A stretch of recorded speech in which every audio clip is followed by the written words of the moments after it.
Equals presents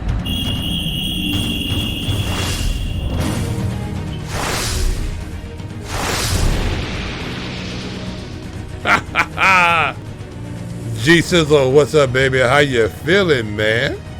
What's going on, Jay? I am feeling great. I am feeling fantastic. Or may I just have frostbite because I was outside. Oh, dude. You know, you got to be outside. If you're going to be outside at any point in time, you got to be like putting the breadcrumbs behind you like Hansel and Gretel. You got to have the little dog, what the St. Bernard, they got the whiskey up underneath his neck. Dude, this is the most ridiculous snow I've seen in a long time. And we're Midwesterners up here. We live right by the lakefront. We know 10 inches of snow for us is nothing because we're used to it. But these parking lots are ridiculous. Absolutely ridiculous. I went to Walmart the other day. Their parking lot, it don't even let no snow fell on that Walmart parking lot. They're going to make sure you can get up in there. But where I live at today, literally, I had to break out a hiking team and start going up to up to 7 peaks, the 7 great peaks of the world. I was going up Mount Vesuvius, wait for the volcano. I'm going up Everest. You know, I got a Sherpa helping me get upstairs to my apartment. It was ridiculous, man. I don't understand it. Let's get ready to start the show. You're listening to The Sizzle on Iron Skillet Radio and Iron Skillet Television. Hey, you know what it is. You know who it is. It's The Sizzle here on Iron Skillet Radio, Iron Skillet Television. We are the hottest talk in the 219. We are the hottest talk in the region and the world. And hopefully the people in Texas are listening to this so they can warm up and unthaw. Oh, man, that thing's bad down there. Dude, they got people literally pulling their grills inside their house trying to heat up the house. Like, you can't do that, Texas. I know y'all ain't used to this white stuff on the ground. They probably go, Jethro, what is this stuff down here? I don't know if his name was Jethro, but I'm just, this is like Sizzle Theater right now. Jethro, what is that? Well, Martha, I don't know. Dude, we got. Well, they don't pull in the hogs. That'd be like Kansas. They got steers out there. Well, yowza-hoo. I don't know what that is out there. It looks like it's snow. I don't know what's going on. Somebody turned the heat off. They ain't got no power out there. It's ridiculous, man. They're supposed to have rolling blackouts, and it just went black out. You know what I'm saying? It's like, yeah. So, I mean, all kidding aside, man, you got to stay warm down out of Texas, man, and do the best you can. Don't sit in your car inside the garage and turn the engine on. Don't do that. Get outside. Believe me, us people here in the upper Midwest, if you go and you could turn your car on in that type of weather, and I'm telling you right now, it will heat up and you'll be just toasty. You're gonna burn your gas up, but if you want to get a good night's sleep, put your car outside in the park on the driveway, get a tank of gas, and it'll run out. It only gonna burn about a quarter tank a night, so you'll be okay. Only a quarter tank a night, so you will be okay. Yeah. But if you in the garage, you're probably gonna die. Yeah. But you know who else is hot? The Bulls. Let's get ready to do the Hot 5 and 5. Jay, are you ready for access granted to the Bulls? The Chicago Bulls play tonight, and they took on the Detroit Pistons. And oh baby, a bar burner. It was a hot rumper stumper, hopcha bumper. Jeremy Grant had a career-high 43 points. Yeah, he balled out. Zach LaVine in his 36 points. The Bulls pulled out a 105-102 victory. What were your takeaways from the game? You know what's really amazing is that the Bulls were up 20 points, and then I looked up in the fourth quarter, and it closed it down to 2. Jeremy Grant balled out of his mind. I think the Bulls, Zach LaVine, man, Zach LaVine. I mean, all you can say is Zach LaVine. I mean, he made some moves tonight. I was just like, wow, this guy really is who he think he is. You know, he's a baller extraordinaire. I'm just gonna tip my hat off to the young fella. You saw Kobe White throwing the ball, doing well. You saw Carter playing well tonight. Patrick Williams actually hit a jump shot late in the game. He was actually in the game late in the game and hit a key jumper there on the back end of the last closing minutes. So it's a Bulls team that played pretty well. Now the thing about it, now, can you sustain this? this level of play. You were up by 20 and you gave this game back. And we all know the NBA is a league of runs, but let's not have that run close a 20-point game down toward the end of the game. But overall, look, the Bulls are playing well, and that's a lot to do with Billy Donovan pulling this team together. I'm just waiting to see by the trade deadline what this team's going to really look like. Yeah, I think it's going to be a lot of veterans and a lot of people that Billy Donovan's putting together. But you see that veteran core coming together, and they pulled out a nice victory. So, hey, all I can say is kudos to you and the Bulls Nation. Next on the Hot 5 and 5, Jay, are you ready for the reunion? Are you ready for the Cubs getting the band back together? Jake Arrieta, Pedro Strop. It's going to be like old times. It's going to be 2015 all over again, not 16. No, it ain't going to be 2015 all over again. Not with Rizzo, Baez, and Bryant all hitting in the low 200s. You know what I'm saying? We cannot have the Bash brothers be the Boo brothers. I can't even say that word in public. You know what I'm saying? We got to do better than that. So these guys need to, because I'm telling you, if this team stays pat the way it is right now, they're asking this offense to bash the ball out of the park. They haven't been able to do this lately.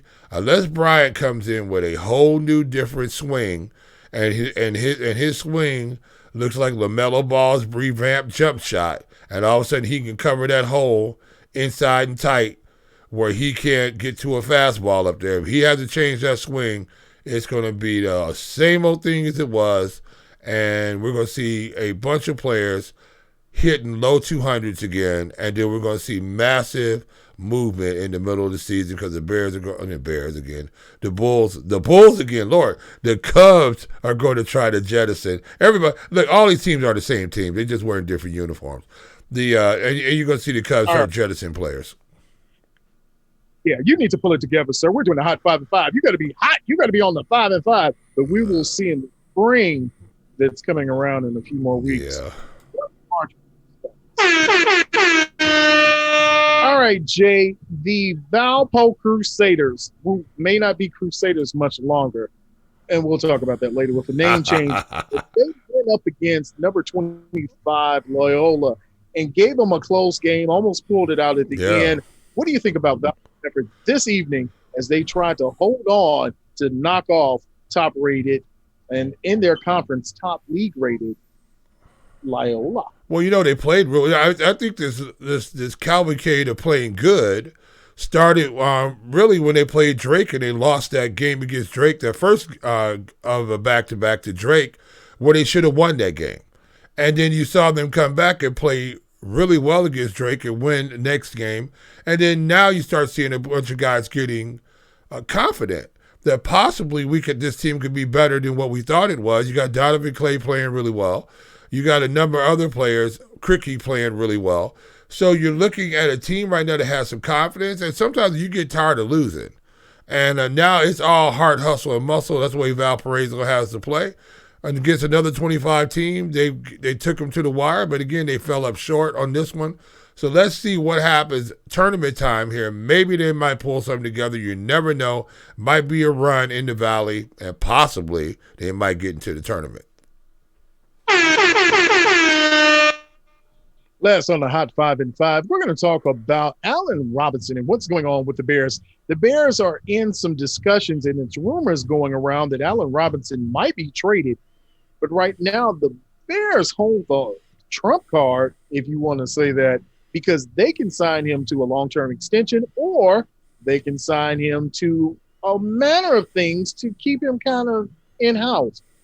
So, Jay, is Allen Robinson going to Bear at the start of next season? I don't know. I'll tell you the truth, I don't think he knows because the Bears haven't talked to him. They still have, at the most, where they're going to franchise tag him, and now they're still in the same position that they're in before. So you're looking at a guy who had 102 catches last year, but is he that top player in the league that deserves that big money? Some people will say yes. I'm going to say I don't know if he deserves top 5 money. He's been catching the ball all over the place. That's the absolute truth. But is this a guy who's a game changer? That's the question you got to answer. Is this a guy who could go to another roster and cause that team to elevate itself into championship level play? I don't know if Allen Robinson's that good. I think he's just a really good wide receiver that's on a really bad team, and he stands out. You know what? As we talk about it, as we move forward, we're going to talk about this some more. We'll talk about how Allen Robinson plays in this whole, I don't know what you want to call it, this shenanigans that the Bears are playing right now. But it's funny. I heard Colin Cowherd talk about the Bears and how the Bears are a sleeping tiger, which is a strange animal. A sleeping tiger? But they're like the lions, but they sleep in bear clothing, so they're tigers. No, they're not sleeping tigers. The Bears. Yes, okay. Let's go and reevaluate what you just said. Mm-hmm. The Bears are a sleeping tiger in a cage. If the tiger wakes up and starts running around the cage and starts growling, nobody's afraid of it because it's in a cage. And the cage that the Bears are in is that they have put themselves in the corner where they don't have a solid position of the quarterback already in play. Why not pull the trigger on the quarterback? This is what I don't understand with the Bears right now. You went out there and tried to get Matthew Stafford. That didn't happen. He was gone. Tom Brady didn't even look your way. Now you have Deshaun Watson, who's not looking your way. Jameis Winston, who's not looking your way. And so you're trying to hold out like you're special. You're not special. You're a bottom feeder in the NFC. That's what you are right now because you have decided not to get an offensive line together. And since you decided not to get an offensive line together, what quarterback, I don't care what quarterback it is, they don't want to get beat to death out here. Now, if you want to get some guy who's just happy to be here, like your backup quarterback who was making cupcakes for Mitchell Trubisky a couple of years ago, what was his name? Oh, I can't think of that guy's name. But I think he and Martha Stewart, he learned how to make cupcakes from Martha Stewart, and he made sure he put no pressure on Mitchell Trubisky. If you want a guy like that to come play for you with a bag of balls and some peanuts, you can get that guy. But if you want a top flight quarterback talent to come in and play here, it ain't going to happen, not behind this offensive line. You're fooling yourself, and you're also fooling all the beloved, because we're going to be sitting back here waiting. Because unless they pull the trigger on a quarterback we're going to talk about later, it's going to be all Twitchy Mitchy again. Well, if Twitchy Mitchy's gone, and you're already saying, okay, he's walking out the door, the one thing I've heard, and this was to Colin Cowherd's point, that Carson Wentz is that quarterback that pushes you closer to a Super Bowl. He, in his words, he says it makes you a playoff team. And just they were already a playoff team. That's the whole point, Colin. The Bears are already a playoff team under Twitchy Mitchy's tutelage, under his expertise, under his quarterbacking. The Bears are already a playoff team. Now, are they going to be closer to a Super Bowl That's with the play. Tom Brady way? No. That is absolutely positive. No. No, that's not happening. Yeah. Nah, I don't like it. I don't like it at all. Nope. I don't think that's happening. No. And that's Am I going to be closer to Carson Wentz?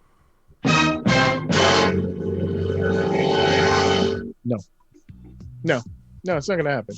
Carson Wentz, again, to Jay's point, if you don't have an offensive line, you could have Dan Marino back there and swap him out with Peyton Manning and then Bill Theismann, and you could bring in Randall Cunningham. You could do a round robin each inning, each quarter, each fourth. You can do it however you want to do it. You still can't get anybody to be protected from the rush. And once the rush comes, and I don't mean the band, I mean once the rush comes in, rush. they're going to knock you around. Here's the thing about it. They're going to smack you. Let me tell you what scared quarterbacks this year. I'm going to tell you what scared quarterbacks. This last Super Bowl. because something was unlocked in this last Super Bowl. We went back to 1970s football. We went back to the Vikings. We went back to the days of the Steel Curtain, where they put the down four linemen. They had the baddest guys on the block. They put them down and they cut them loose on a quarterback, and they didn't have to blitz. You're going to start seeing now that you're going to see teams starting to stack up on their defensive lines and say, okay, let us get pressure. We can drop 7 back into coverage, rush 4, and you don't have time to look downfield, and we're going to make you throw underneath us, and you're not going to beat us throwing the ball underneath. You may see a new trend coming in the NFL where you start seeing defensive players really start getting that marquee money up front, because if you can pass rush in this league, you can get paid. You saw what JPP was doing, and every other big-time player is going to be trying to do the same thing. The only problem is you got to have bookends that will rush the passer. There's a certain team that plays on the south side of Chicago that doesn't have that bookend rush deal. They never got one. They paid all this big money for Khalil Mack. You went out and got Robert Quinn. You went out and picked some kid who before that who should have been playing for the Bulls, and now in Leonard Floyd. And you still haven't got a guy to complement Khalil Mack, and now Khalil Mack's getting beat to death out there because he's getting double and triple teamed, and he can't do anything with it. So Bears, look around and start finding a defensive lineman outside rusher that's not named J.J. Watt. Find somebody out here and pay the money and get a pass rusher in here, because that's the only way this defense is going to stay relevant. If not, it's going to be a long year. Well, I don't understand why there's so much angst and concern, unless you've heard something I haven't heard. Is Eddie Goldman returning, or is he not returning? Is there some reason why Eddie Goldman can't come back to the Bears next year? I haven't heard anything about whether Goldman's going to come back or not. But is he going to be your difference maker inside? Is he going to be the difference maker? Well, he was the difference in the run game. I mean, they gave up a whole yard and a half more with him off the field than when he was on the field. Now, I don't know what a year made, and we all know that a year away from any game is bad for anybody's body. But if you got an Eddie Goldman there as the anchor in the middle, that's your nose tackle. Now you can get a Akeem Hicks to do some more things. Now you can switch up, and maybe this sounds crazy. Maybe you want to move around Khalil Mack so that offenses can't key on him and seeing if he's going to be strong side or weak side. But here's the thing about it. And he's not versatile to move around. And I'm going to say, you know what I'm saying? The great pass rushers, you can take him and put him inside over a guard. You know, he's not a great pass rusher. He's a very dominant outside linebacker, because that's basically what they got him playing in this defense. Now, are they going to literally put his hand in the ground now and have him coming off the edge like a regular 4-3 outside in? Are they going to have him coming off the edge like that? Because I don't know if Khalil Mack can hold up underneath that. I think if he was a regular, classic end, and you had to put his hand.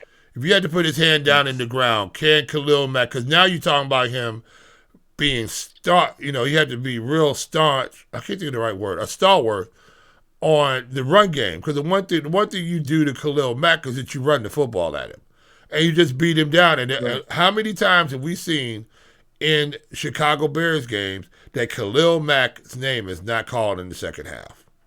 Mm-hmm.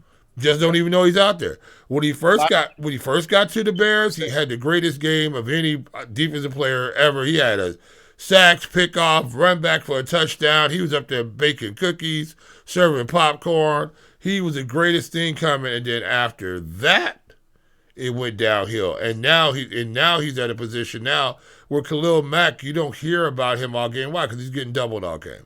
And you got Robert Quinn, who can't get home. And you had Leonard Floyd, who couldn't get home. So what's going to happen now? Now you have a beat-up Khalil Mack, who we see now starting to go out. He's so muscular and so strong that all of a sudden you see that this is a guy who might not be able to stay healthy. I don't know. I mean, you bring back to your point, though. You bring back Eddie Goldman, is he the factor in there that's going to make that much of a difference on the Chicago defense? Because you still got to deal with Danny Trevathan. I mean, he's hard hustle and muscle, but you lose a little bit with him. And then you got Roquan Smith. You got to see, is he going to stay healthy, return with those injuries? And then in the secondary, what are you going to do back there now? At some point, in time, Fuller's going to get paid. And he's a bail corner that he's a lot like Peanut Tillman. He reminds me of Peanut Tillman. Peanut Tillman is the guy who punches the ball out. Well, you know why he was able to punch the ball out? Because people caught the ball in front of him. Mm-hmm. You know what I'm saying? That's why he did. I get it. When I'm looking at the Bears, they're not that far away defensively. They're not what they were 2 years ago, but no man is. But they're not that far away when you substantial nose. They got plenty of commercials out here that say you could be the same man you were 2 years ago, and they'll send you stuff in brown paper packaging. I think one of the things that they miscalculated and the thing they went wrong on was you let the better inside linebacker go, or outside, however he was in your scheme, when you let Kwiatkowski go to the Raiders. Yeah. In fact, keep him around. You have a little bit more versatility. Now, you can give me that look all day because you were the same one when we were on the air when I told you if Akeem Hicks leaves that defense will suffer. Everybody, Rich is if it's not, you're not a good defense without Akeem Hicks. They're not a good defense without Akeem Hicks. Akeem Hicks is the glue to what goes on. Yeah, but Eddie is that thing that at least keep double teams and maybe even triple teams, because we saw Akeem Hicks getting triple team. They were leaving running backs in. They were chipping in with that tight end. I think you open up some things. Man, maybe to your point in the secondary, you got a rookie who played like a rookie, but he had flashes. He was pretty good. I don't know hit nobody. No, he's not going to hit you, but he'll be around. To me, he reminds me more of Peanut Tillman, and maybe it's just his physical form. He can run with you. He's not going to lay you out, but he will cover, and he can somewhat make a tackle. Somewhat in there. The question is, what are you going to do with free and strong safety? How are you going to shore that up? How are you going to help Eddie Jackson to really get stable? Because right now, that secondary is a mess. And to your point, I think it is, but I think a lot of it has to do with scheme. I think you got those guys playing one-on-one a lot more than they should, because you got to fire linebackers to get pressure on the quarterback, because you don't have that defensive line play like you need. The Bears, Eddie Jackson is very good at ranging in the middle. He can go hashtag to hashtag, and he can get there. The longer the route, the longer he can track and get to that football. But when you have these guys have to start singling up because and start playing zero techniques out there, because you got to fire linebackers and you got to fire corners to get pressure on the opposing quarterback.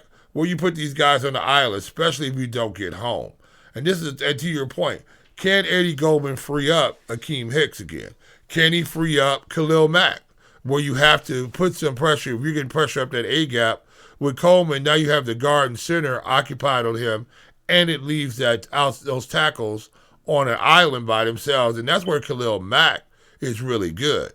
But can Eddie Goldman do that? Can Akeem Hicks come back and give you these 2 or 3 good seasons like he did before? Does he have another really great one in him?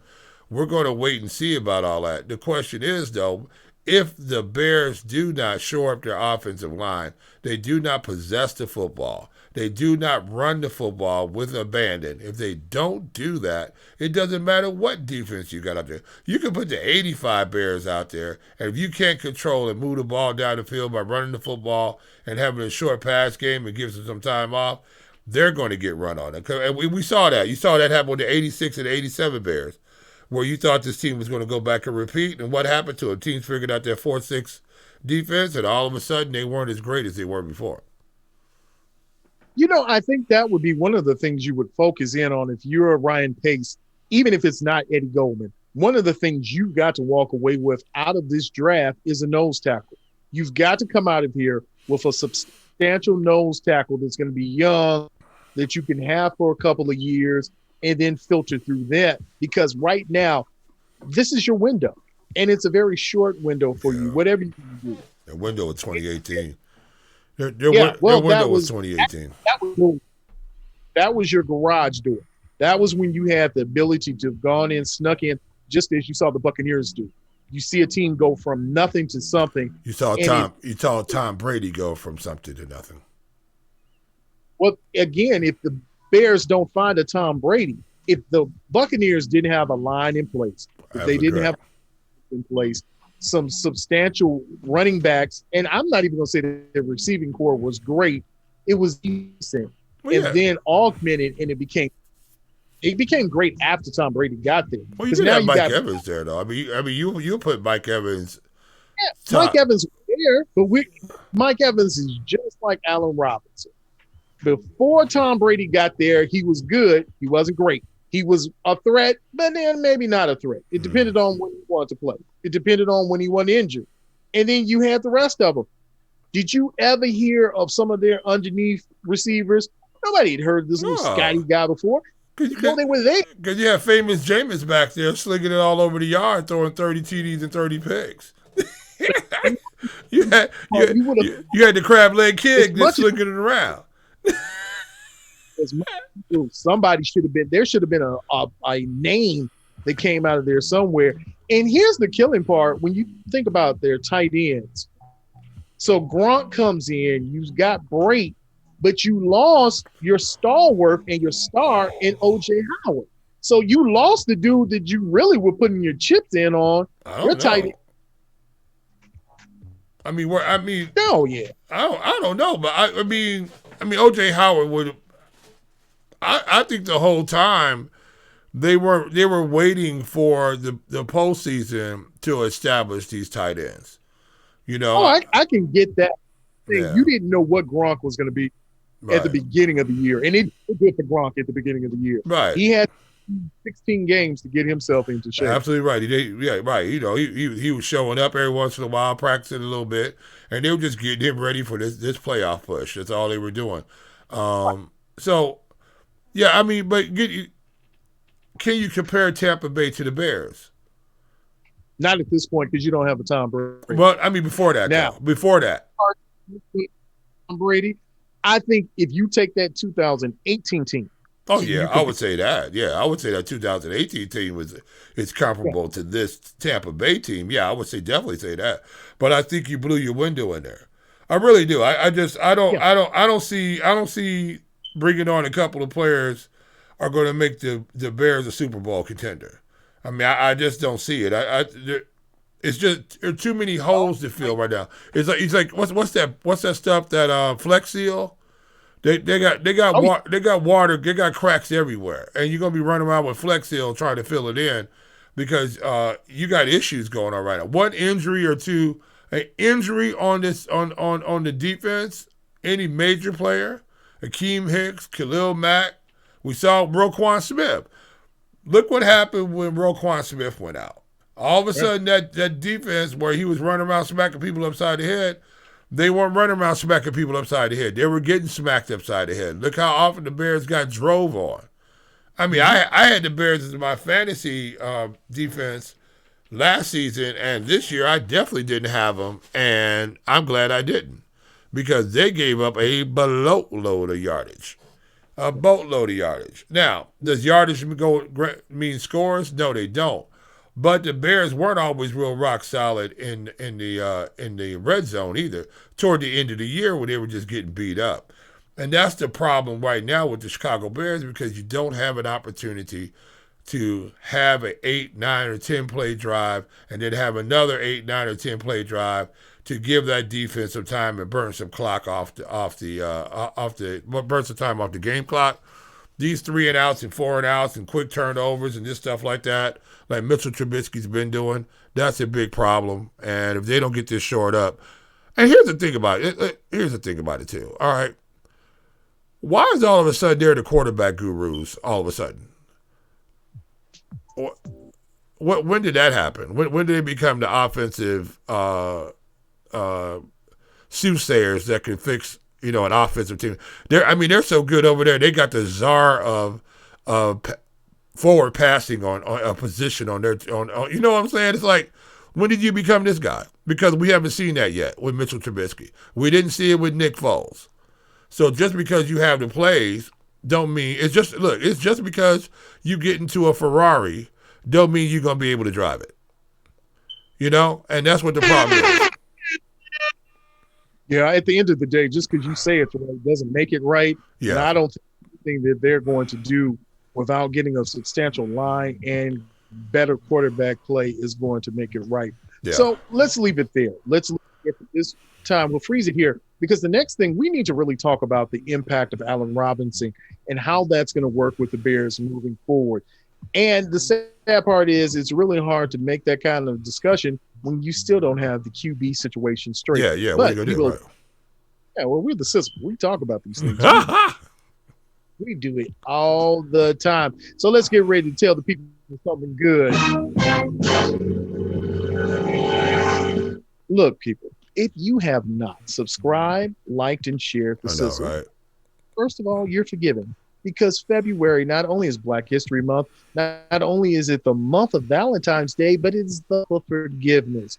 It is our forgiveness to you for all of your shenanigans and not liking, sharing, and subscribing. Yeah. So look, you need to find us. You can find us anywhere. You can find us on YouTube at Iron Skillet Sports. You can find us at Instagram, and you can find us right there on Twitter at Iron Skillet Sports. I know, right? 219. You can find us anywhere. And if you're looking for us, if you want to get your podcast on, all you have to do is look for Iron Skillet Sports. That's right. We're right there. Right we're there. on. We're where you want to be. Anywhere you find your good podcast, we're there. The only podcast I know we're not on is Chinese and Czech Republic radio. And we should be starting there next week. Yeah, and it probably will be there when you look next week. So I'm just saying to you, all you have to do is if you need us, you can find us, look for us. We are there. We are the Sizzle. We are the talk of the 219. Yeah, you want to leave the people with something hot before we go? Okay, people. Look. All right. Look. Here's the issue. All right. It's cold outside. Okay. It's cold outside. Ladies, stop going out there with the cute coats on. Stop going out there with the cute coats, the little half coats that y'all be wearing. Put on a bed sheet wrapped up in a comforter out there. You need to pull that coat out the back of the closet. It's not the time to go out here and try to be cute. Put a hat on your head and let's get out here. I see too many of these 30-somethings out here with the little cute half coat with the fur on the collar. You are going to die out here. All right? It's too cold to be messing around. Too cold. I saw a lady out there. You ever see those boots out there that have they're like heels? Mm-hmm. You know, they're like 4-inch heels on them. Those are not boots, ladies. Those are stilts. Don't wear them in the snow. Book it. You know who it is. You know what it is. It's the Sizzle here on Iron Skillet Radio, Iron Skillet Television, and we will see you on the other side.